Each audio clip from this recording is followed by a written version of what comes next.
The busy road to the airport is full of cars that are not going to the airport. 1 in 4 cars on Peña Boulevard is headed somewhere else. As the airport rules out building another free lane of traffic to ease congestion, our Marshall Zellinger looks at other possible fixes.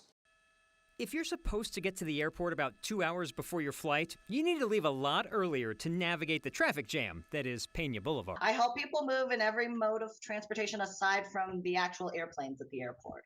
Lisa Wynn is responsible for getting passengers to their planes before they even get to the airport. This is a pretty extensive flowchart.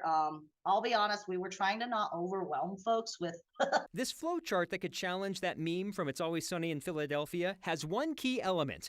The future of Peña Boulevard will not come with a new general purpose lane. You know it as a free driving lane. a general purpose lane is induced demand, right? That's not conducive to what our regional goals are. DIA makes loads of money on landing and gate fees, retail and concessions, and parking. But the airport cannot pay for any changes to Peña Boulevard by itself.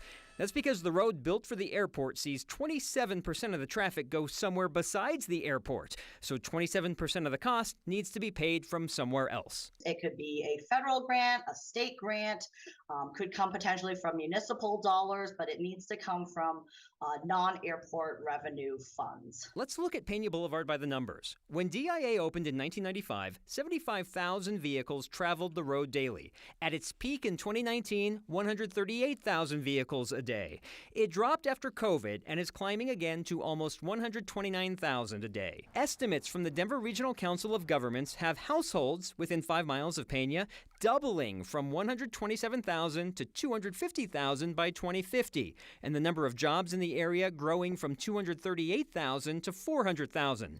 So the solutions, if a lane is added, will be some version of these 6 options, from an HOV lane to a bus-only lane to a toll lane or some combination of a few of these. Our hope is that it isn't a big traffic jam all times a day.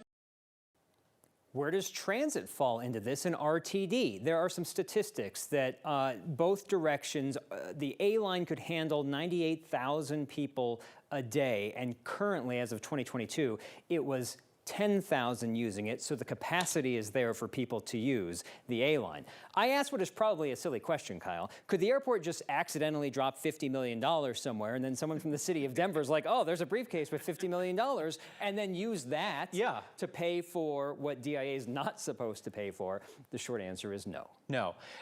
And every bucket of money in the city has got a bunch of people standing around already saying, we want that money for X. Right, and so DIA, or the Peña Boulevard, is a bike lane too. And so there's going to be bike infrastructure, but the Denver Bicycle Lobby says instead of the 27%, there's $5 million that the Regional Council of Governments is going to probably give to this project. Yeah. And Denver Bicycle Lobby is like, instead of doing that, why don't you use that $5 million on a bike lane from Spear Boulevard on Broadway, from Spear Boulevard to Civic Center instead. And it's DIA makes loads of money, Bicycle Lobby saying, I know you make loads of money, but go find this other 27% somewhere else, not from this group that we want this money from.